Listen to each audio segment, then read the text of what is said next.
On my orders, the United States military has begun strikes against Al-Qaeda terrorist training camps and military installations of the Taliban regime in Afghanistan.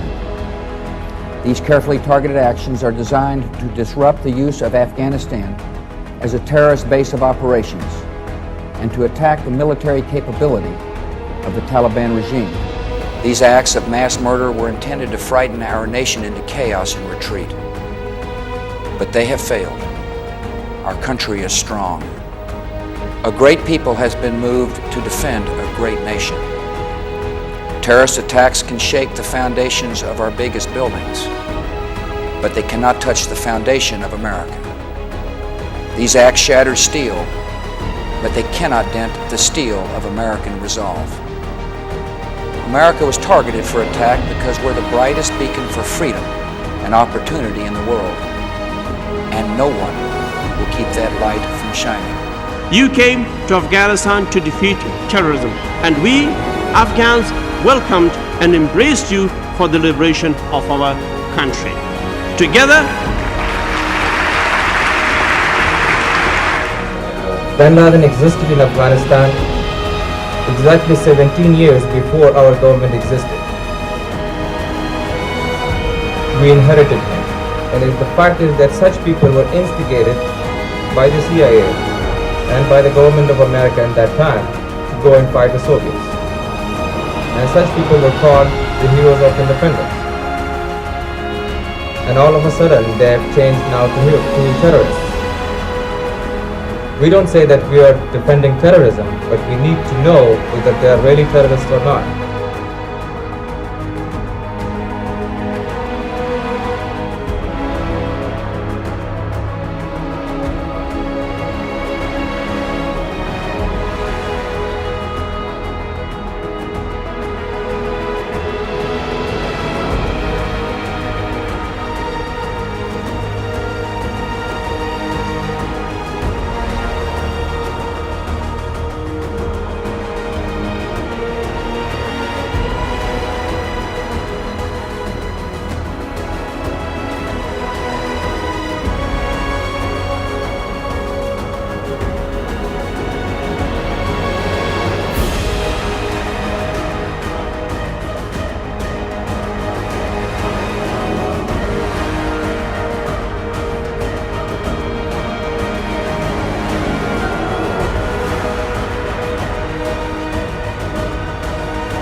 Tonight, I can report to the American people and to the world. The United States has conducted an operation that killed Osama bin Laden, the leader of Al-Qaeda, a terrorist who's responsible for the murder of thousands of innocent men, women, and children.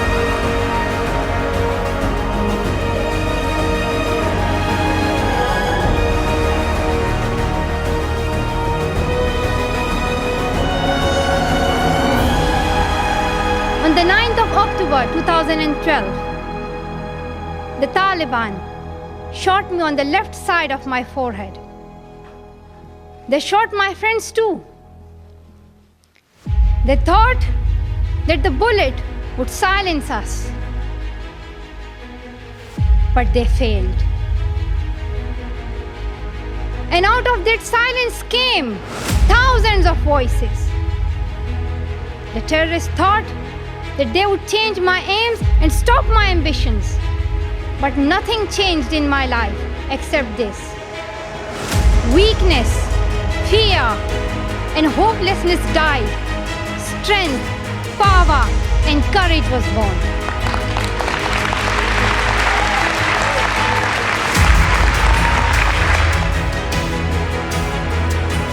And with that bilateral security agreement, assuming it is signed, we can plan for a limited military presence in Afghanistan beyond 2014. Because after all the sacrifices we've made, we want to preserve the gains that you have helped to win. And we're going to make sure that Afghanistan can never again, ever, be used again to launch an attack against our country.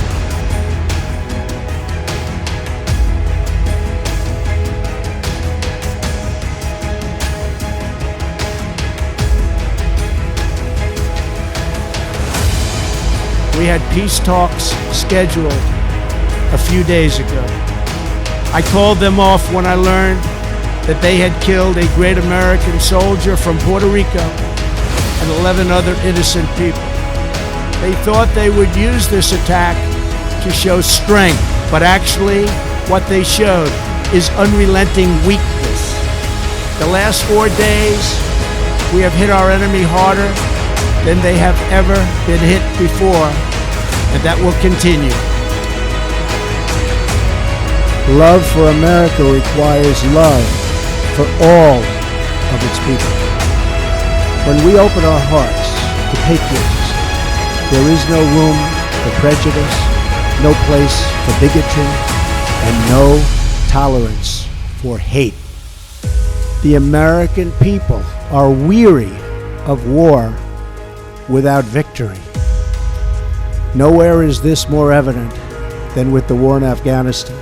My original instinct was to pull out, and historically, I like following my instincts.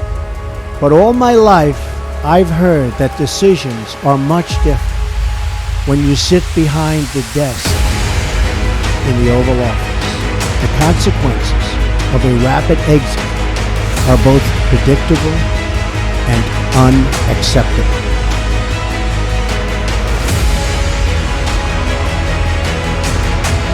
نعم.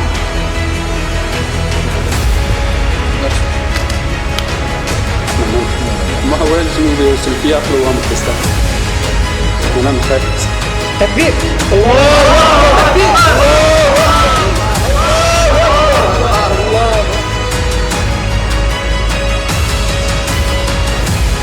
Last night in Kabul, the United States ended 20 years of war in Afghanistan, the longest war in American history.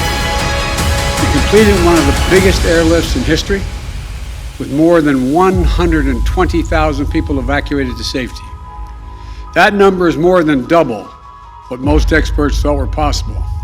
No nation has ever done anything like it in all of history.